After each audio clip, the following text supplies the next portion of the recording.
This PowerPoint is going to take us through the groundwork and the element part of the Tellington method or the Tellington TTouch work. And our interest is in helping improve balance through movement. The playground of our learning is the primary area that we use this for. And what we find is that movement, organized movement, helps to trigger that feel-good factor, or helps us actually feel better, helps to release dopamine, can help to improve self-control, self-confidence, flexibility, and coordination. And a lot of that comes from changing posture or changing self-carriage. It can encourage focus, concentration, a greater mind-body awareness, and a better relationship with your dog.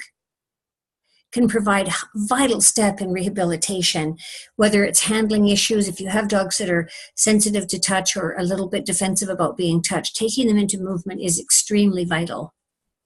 And it really can provide the foundation for all sport work that you want to do, agility or other competitive work, to improve their balance and make sure that they're less prone to injury and they know how to organize themselves in different situations.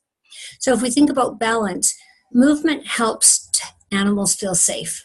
If we make them stand still, that's harder for them. As soon as we can take things into movement, it is a great safety factor. Physical, mental, and emotional balance are all linked, and we find that if they're out of balance in one, it often shows that they're out of balance in another one.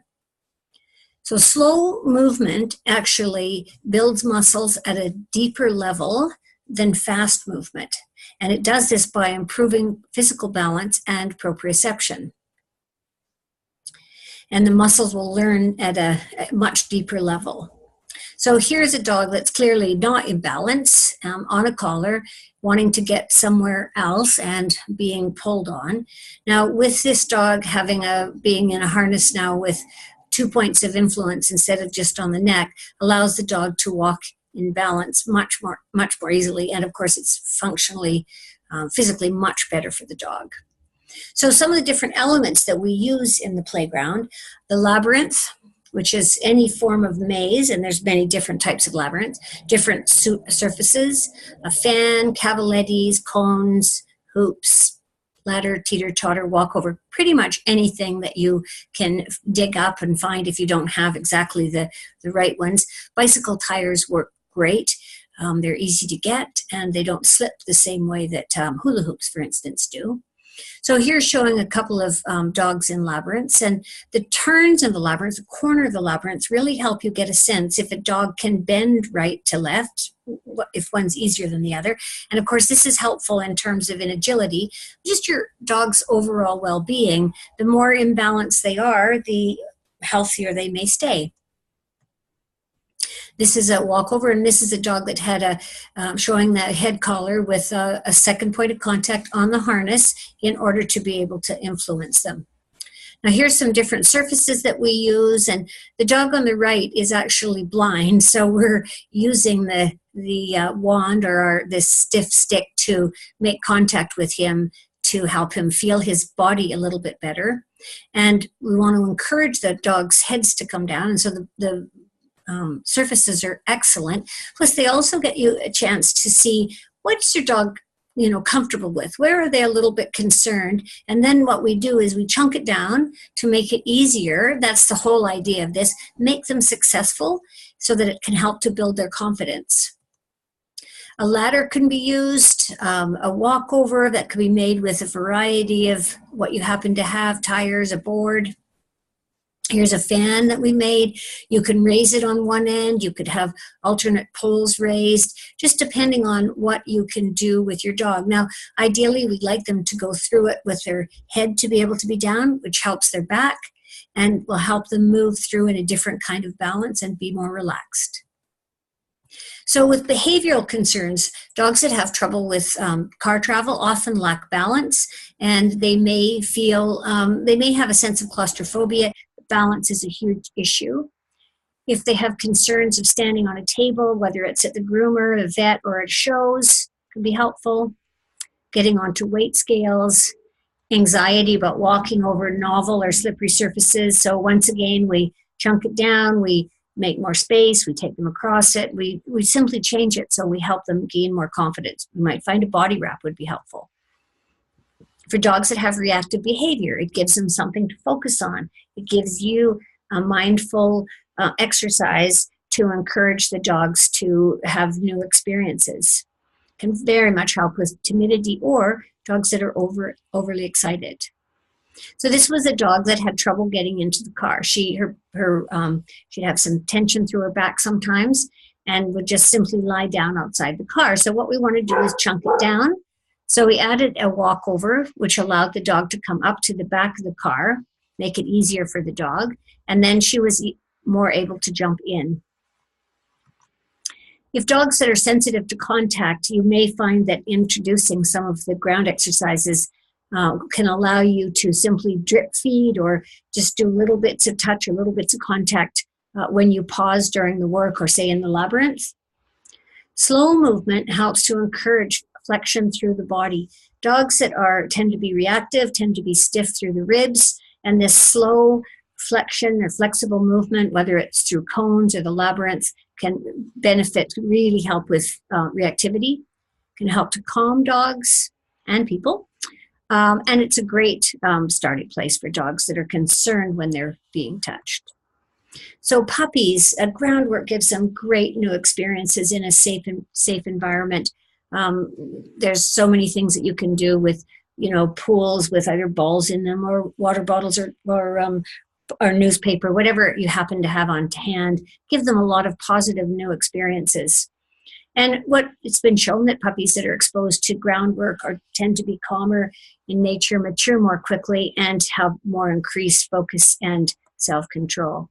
So here is just showing using empty water bottles to put a few treats in and letting puppies go into that. Making a walkover quite wide so the puppies, it's a positive experience that they feel safe on, not trying to make it difficult for them. So what we find is that having 2 points of influence on the dog can really help to rebalance and gives the handler the ability to just have an influence over one part or the other rather than the dog constantly leaning into one point.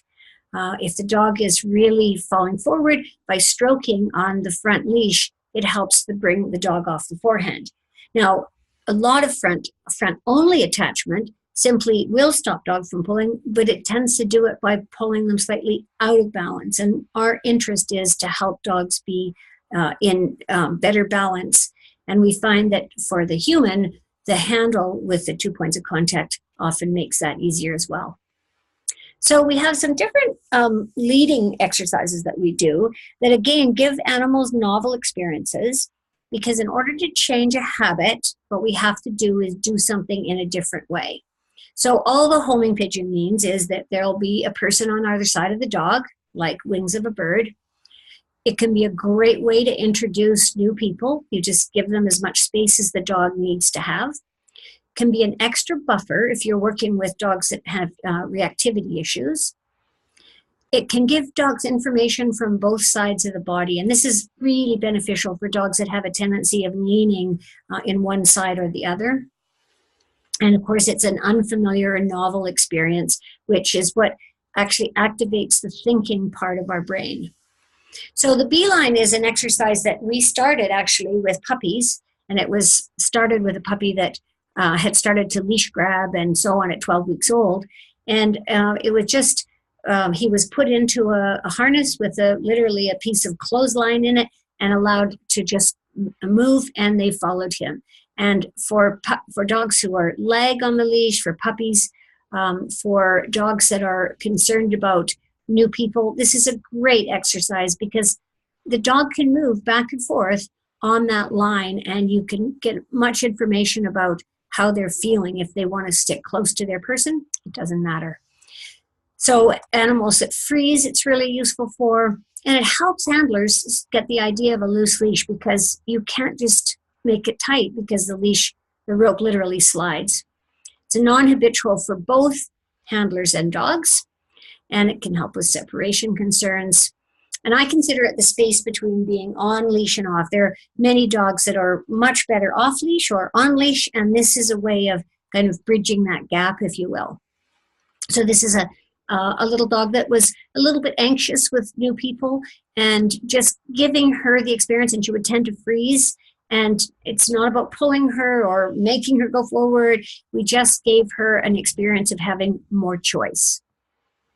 Now, this is also the beeline of going under a little bit of a car wash, if you will, or some drapey, like a shower curtain, whatever it happens that you have. And it gets dogs spatially more aware of things around them.